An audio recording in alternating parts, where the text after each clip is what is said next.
So just in case you haven't been updated with the most recent trends, don't worry my man, I got you. At the very start of the format, everybody anticipated Kashira to be the most popular deck and also the deck to beat, and everybody's kind of deck building to beat it. And this is still true because Kashira is that kind of deck that you really can't afford to ignore because otherwise it will destroy you. With that being said, nobody is signing up into a YCS, for example, with no idea of what they're doing against Kashira. Everybody is running interesting tech cards to beat Kashira, but also the other matchups as well. First of all, let's start with Kashira themselves and how they're deck building to beat the mirror match, but also people who are deck building to beat them. Honestly, the deck is quite reminiscent to the 2017 Zodiac build that we used to see back in Raging Tempest and Maximum Crisis format, so you just play with one card and then you supplement your engine with a bunch of hand traps or utility cards. And even though Kashira doesn't really care too much about the normal summon, it really does care about the first summon going through and not getting flipped by a Book of Moon, for example. Because of that, the last thing they want is to be given a monster or for their monster to get flipped face down. Fortunately for them, they discovered a few solutions in order to circumvent that inconvenience when that were to happen to them. The most obvious glue-eating method that even a monkey would be able to come up with would be Forbidden Lance in order to protect your Kashira monsters from getting hit by Book of Moon, Eclipse, Lunar Eclipse, whatever. And the cool thing about Forbidden Lance is that unlike Soravis, your opponent doesn't necessarily have to target your monster for you to be able to use it. And it's also proactive, you can use it on the damage tab because it alters stats, etc, blah blah blah. Another more interesting and actually creative way of fixing the issue of you controlling monsters that you don't really want because you want to start special summoning your Kashiras from the hand would be to use Darkhole. I make a little too many videos on Darkhole, so I'm not even gonna bother explaining it, but basically the fact that you can destroy your opponent's boards and also destroy your own cards that actually hinder you is perfect.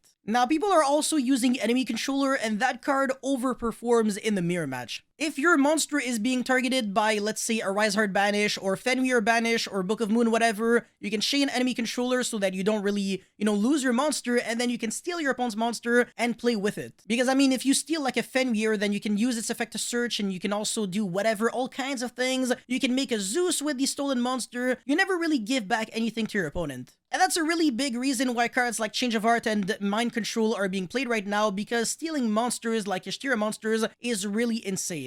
I mean, you can theoretically brick, draw no monsters, no engine, draw like a Mind Control, steal a unicorn, and then you have full combo. Alright, with that being said, everybody kinda has to agree on the fact that Kashira has flaws with recovery, right? I mean, the turn 1 board is cool and all, but what happens when it gets broken and then you have to make a comeback? People have been playing the garbage Kashira monster, which is Ogre, because it searches preparations, which is actually not too bad. It's very similar to Kashira Birth, but instead of reviving back from the graveyard or banished, you only revive back from the hand or banished, and you can use it on your own turn and on your opponent's turn, unlike Birth, which obviously you can only use on your own turn. So in other words, you can actually get your cards banished and you can revive back like on a Rise Art on your opponent's turn, and that's actually pretty interesting. This allows you to have nice recovery in case you get Nibiru'd, because you can find a way to banish your Rise Art after it gets Nibiru'd by something like the Scareclaw or the Tearlament's Kashira, and then you can revive it back. And this card's pretty nice against trap decks because you can banish a card from their hand when they use a trap card, and this actually is insane against Labyrinth and Trap Tricks. And finally, you already know it, but some Kashira players are just actually thirsty to get some negates on the board so that they can negate Nibiru, so sometimes they kinda have to do what they gotta do, normal summon Ash or Ghost Mourner, synchro summon for Baron, and then just like that, you can negate Nibiru.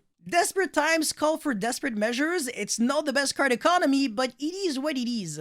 Alright, enough with Kashira, let's go into other decks. Espy is actually a really interesting deck because there are a billion ways to play it. Some people are playing the good old classic version of, using Brandon in red to get back Ad Libitum, summon Guardian Chimera, and then revive back Mirror Jade again, and then banish a second monster, blah blah blah. And some people just don't really give a shit about that, and they go for Branded Expulsion instead in order to give their opponent a Floodgate monster, such as Raw's Disciple, Ido, or Ido, whatever, how you're supposed to pronounce it, or Gimmick Puppet Nightmare, or DD Orthros. The first two monsters, so Raw's Disciple and Ido, are continuous monsters, so they only apply their negative effect while they are on the field, and then Gimmick Puppet Nightmare and DD Orthros are lingering, so as soon as they hit the board, you can't really do anything about it. And you really don't want that to happen to you, so make sure that you have your Ghost Bells ready so that you can negate the Branded Expulsion, or maybe Ash to negate the Branded Fusion. Although I will say, watch out, because the Blazing Cartesia is really nice since it can summon the Grand Guignol, and then that card can actually Foolish for the Albion, and kinda get to the combo anyways. Alright, now just like Kashira, sometimes people are absolutely thirsty and